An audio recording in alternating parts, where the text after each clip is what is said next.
When my daughter told me she wanted to quit piano, I almost agreed too quickly. Not because I didn't care, but because I was exhausted. Exhausted from 12-hour workdays, from traffic that stalled evenings, from bills that never seemed to shrink. Piano lessons had become another responsibility on a long list of responsibilities. Drive her there. Wait in the car. Drive her back. Listen to practice. Encourage. Repeat. So when she stood in the doorway one evening and said, "Dad, I think I'm done with piano," a small, selfish part of me felt relief. "Okay," I said too fast. She nodded. "Okay." But she didn't look relieved. She looked smaller. That night, after she went to bed, I walked past the living room. The piano bench was slightly pulled out. Sheet music still open. Her favorite piece half-marked in pencil. She hadn't closed it with finality. She had paused it. The next afternoon, I left work early, something I hadn't done in months. When I got home, the house was quiet. I expected her to be on her phone or watching TV.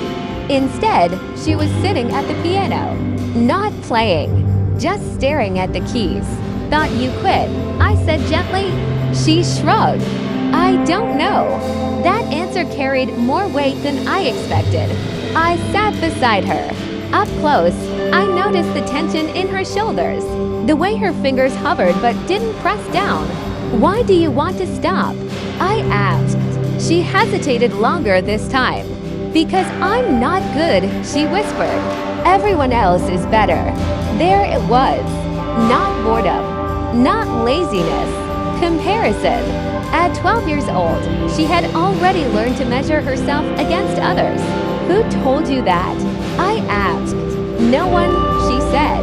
"I just know." I leaned back and looked at the ceiling, buying myself time. When I was 13, I quit soccer. I told everyone I was focusing on school, that I was too busy. The truth was simpler. I wasn't the best player anymore. New kids were faster, stronger, louder, and instead of competing, I retreated. No one noticed much, except my father. He didn't force me back onto the field. He didn't lecture me. He simply said, "If you quit because you don't love it, that's honest. But if you quit because you're afraid to look average, that's you're making the decision." I didn't understand him back then. I do now. I looked at my daughter. "Do you love music?" I asked. She nodded immediately. "Yes." "Do you hate piano?" "No." "So what do you actually hate?" She swallowed. "Messing up in front of people." That hit deeper. It wasn't about talent. It was about being seen failing. "You know what I see when you mess up?" I asked. She shook her head. "I see someone learning. I see someone brave enough to try again." She didn't look convinced. So I stood up and said something I hadn't planned. "Teach me." She blinked. "What?" "Teach me how to play the first part of your recital piece." She stared at me like I had just volunteered to embarrass myself publicly, which, I suppose, I had. We switched seats. My fingers felt stiff and clumsy on the keys. She guided me slowly. "No, Dad, not like that." I pressed the wrong key 3 times in a row. She sighed. Then she laughed. For the first time in weeks. "You're really bad," she said. "I know," I replied. "Should I quit?" She smiled despite herself. "That's different." "Is it?" She thought about that. For the next few weeks, something changed. She didn't practice to be perfect. She practiced to improve one small part each day. We created a rule. Mistakes were allowed. Stopping was not. Sometimes she would slam a key too hard in frustration. Sometimes she would start over from the beginning. Sometimes she would sit quietly, breathing through nerves. But she kept going, and I kept sitting beside her, not correcting, not judging, just present. The night of the recital arrived faster than either of us expected. She wore a simple blue dress. Her hands were cold when she took mine. "I'm scared," she admitted. "I know," I said. When her name was called, she walked to the stage slowly but steadily. The first notes were soft, careful. Halfway through, she hit a wrong chord.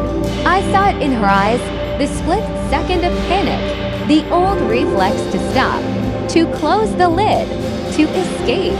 Instead, she adjusted, found her place again, continued. By the end, the audience applauded politely. It wasn't a flawless performance, but it was a finished one, and that mattered more. Afterward, she ran toward me. "Did you hear the mistake?" she asked immediately. "Yes," I said honestly. Her face dropped slightly. "But I also heard you keep going." She was quiet. On the drive home, she looked out the window and said something I will never forget.